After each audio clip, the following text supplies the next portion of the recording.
வணக்கம். பேசலாமா? நாம இப்படி தான் எதையாவது யோசிச்சுட்டு இருக்கும்போது, எதையாவது நம்ம பேசலாம் அப்படின்னு இருக்கும்போது தான், ஒரு கேள்வி எனக்கு வந்துச்சு. ஒரு கார திருப்புறது ஈஸி.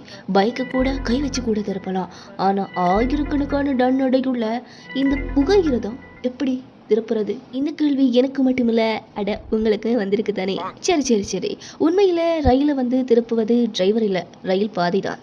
இந்த ட்ரெயினோட சக்கரத்தை நீங்க பார்த்திருப்பீங்க. இது சாதாரணமாக இல்ல. இந்த ரயில் பாதையில அது லொக்கான மாதிரி தான் இருக்கும். அதனால தான் ட்ராக் எங்கெங்க போகுதோ அங்கங்க இந்த ட்ரெயின் எல்லாம் போய் கொண்டிருக்கும். பாதையெல்லாம் வலப்பக்கம் வளைஞ்சா வலப்பக்கமாக போகும், இடப்பக்கமாக திரும்பினால் அதுவும் திரும்பும். அதனால தான் ஸ்டேரிங் தேவையில்ல. வெயிட் இன்னொரு கேள்வி வரும் உங்களுக்கு. சரி, இந்த இன்ஜினை முழுக்க ஒப்போசிட் சைட்டுக்கு எப்படி திருப்புவாங்க அப்படின்னு கேட்பீங்க. அதுக்கு தான் பழைய காலத்துல டர்ன் டேபிள், அதாவது ஒரு பெரிய சுற்றும் தட்டு இருந்தது. அந்த தட்டின் மேல் ஏறி முழு இன்ஜினையும் ஏற்றி மெதுவா சுற்றுவாங்க.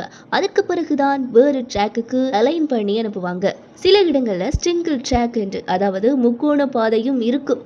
அதுல தான் ட்ரெயின் சுத்தி ஒப்போசைட் டிரெக்ஷனுக்கு போயிடும். ஆனா இன்னொரு விஷயம், இப்போதைய இந்த மாடர்ன் ட்ரெயின்கள்ல இந்த பிரச்சனை கூட குறைந்து போயிருக்கு.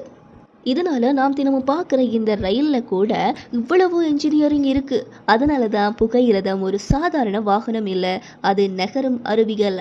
இப்பதான் எனக்கு இது புரிஞ்சுது. இதே மாதிரி வீடியோ நீங்க பார்க்கணுமா? நம்மளை ஃபாலோ பண்ணிக்கோங்க. வரட்டா?